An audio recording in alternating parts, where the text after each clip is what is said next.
आज हम जानेंगे धारी देवी मंदिर के बारे में, जो देवभूमि उत्तराखंड की सबसे प्रसिद्ध और रक्षक देवी मानी जाती है। धारी देवी का मंदिर उत्तराखंड के सुदूरवर्ती कल्यासौड़ में धारी गांव में स्थित है। अलकनंदा नदी के बीचों बीच स्थित यह मंदिर बेहद खूबसूरत है। यहां पर लोग धारी देवी के दर्शन जरूर करते हैं। माना जाता है कि धारी उत्तराखंड के चारों धामों की रक्षक देवी है।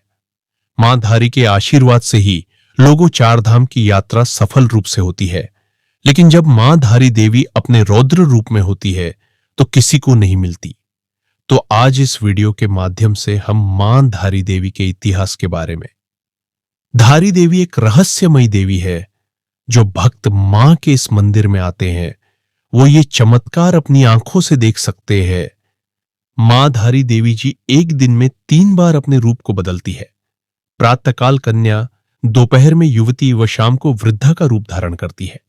इसके साक्षी वो लोग हैं जो यहां मां के दर्शन भक्ति दिल से करने आते हैं। 16 जून 2013 को अलकनंदा हाइड्रो पावर द्वारा निर्मित 330 मेगावाट अलकनंदा हाइड्रो इलेक्ट्रिक बांध के निर्माण के लिए देवी के मूल मंदिर को हटा दिया गया और अलकनंदा नदी से लगभग 611 मीटर की ऊंचाई पर कंक्रीट के मंच पर स्थानांतरित कर दिया गया। कंपनी लिमिटेड AHPCL इंफ्रास्ट्रक्चर प्रमुख की सहायक कंपनी है।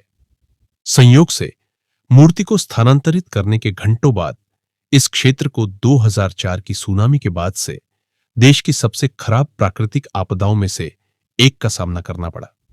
2013 की उत्तर भारत की बाढ़ एक बहुदिवसीय बादल फटने के कारण हुई थी, जिसके परिणाम स्वरूप विनाशकारी बाढ़ और भूस्खलन पूरे तीर्थ शहर को धो डाला और सैकड़ों लोगों की जान ले ली।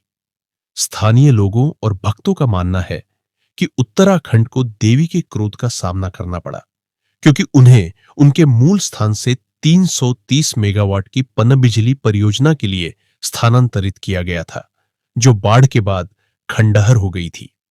1882 में एक स्थानीय राजा द्वारा इसी तरह के प्रयास के परिणाम स्वरूप एक भूस्खलन हुआ था, जिसने केदारनाथ को समतल कर दिया था। धारी देवी की पौराणिक कथाएं।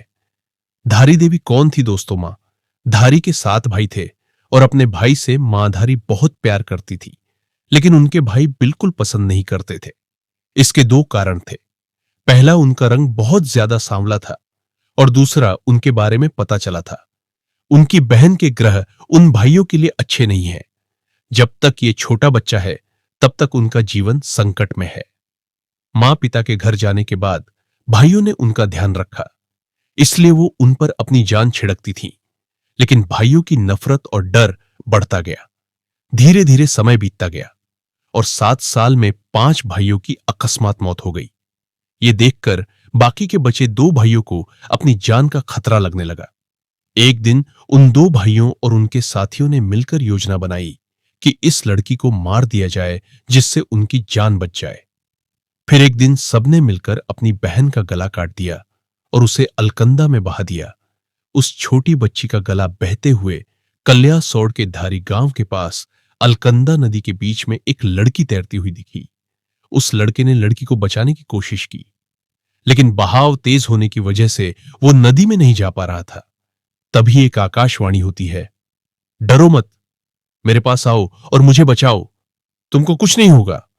तू जहां जहां पैर पड़ेंगे मैं वहां पे तेरे लिए सीढ़ी बना दूंगी।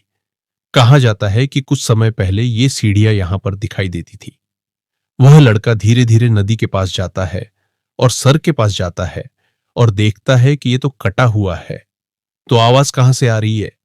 तो गले से आवाज आती है कि डर मत, मैं स्वयं देवी स्वरूप हूं, मुझे एक पवित्र स्थान में स्थापित कर दे।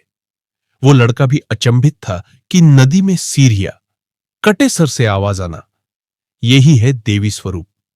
जब लड़के ने एक पत्थर पर सर को स्थापित किया तब मां ने अपनी सारी कहानी बताई और इसके बाद कटे हुए सर ने एक पत्थर का रूप लिया और धारी गांव की देवी के नाम से प्रसिद्ध हुई। जो उनके धड़ वाला हिस्सा वो रुद्रप्रयाग काली मठ में है और मां मथानी के नाम से प्रसिद्ध है और यहां मां धारी का भव्य मंदिर भी स्थित है। जय मां धारी देवी।